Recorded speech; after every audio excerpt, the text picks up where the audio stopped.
Hi అండి.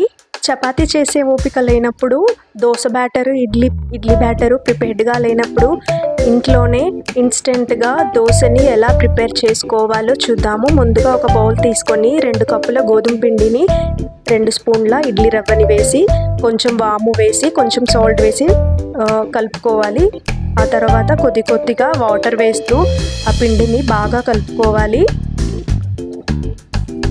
ఇది పిండి పల్చగా అయ్యేంత వరకు వాటర్ వేస్తూనే ఇలా లూజ్గా కలుపుకోవాలి. దోశ పిండి ఎలా కలుపుకుంటామో అలాగా. ఇప్పుడు పోపు కోసము స్టవ్ ఆన్ చేసి ఒక గిన్నె పెట్టుకొని దాంట్లో 2 స్పూన్ల ఆయిల్ వేసుకోవాలి. ఇప్పుడు అందులోనే జీలకర్ర, ఆవాల్ని కూడా వేసుకోవాలి. ఈ పోపు వేయడం వల్ల దోశలకి చట్నీ అవసరం ఉండదండి. వితౌట్ చట్నీతోని ఈ దోశల్ని అలాగే తినేయచ్చు.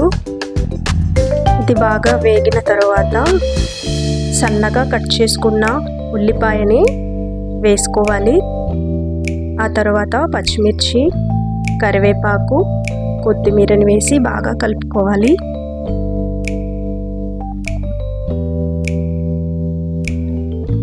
ఇది కొంచెం ఫ్రై అవ్వాలి. ఇది బాగా వేగిన తర్వాత కొంచెం ఉప్పును కూడా యాడ్ చేసుకోవాలి. మంచి కలర్ కోసం పసుపు కూడా యాడ్ చేసుకోవాలి కొద్దిగా.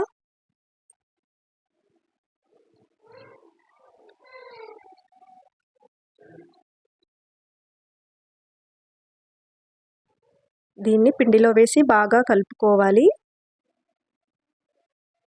ఇప్పుడు దోశ కోసము స్టవ్ పైన ఒక పెనం పెట్టుకొని కొంచెం ఆయిల్ వేసి ఉల్లిపాయతో అంతా స్ప్రెడ్ చేయాలి. ఆ తర్వాత ఇలా కప్పుతో పిండిని తీసుకొని పల్చగా పెనం పైన వేయాలి. ఇంకా పల్చగా కావాలి అనుకుంటే కొంచెం వాటర్ కూడా యాడ్ చేసుకోవచ్చు.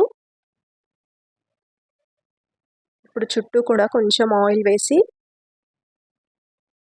దోశని బాగా కాల్చుకోవాలి టర్న్ చేసి. ఓకే అండి, ఇన్స్టెంట్ గోధుమ పిండి దోశలు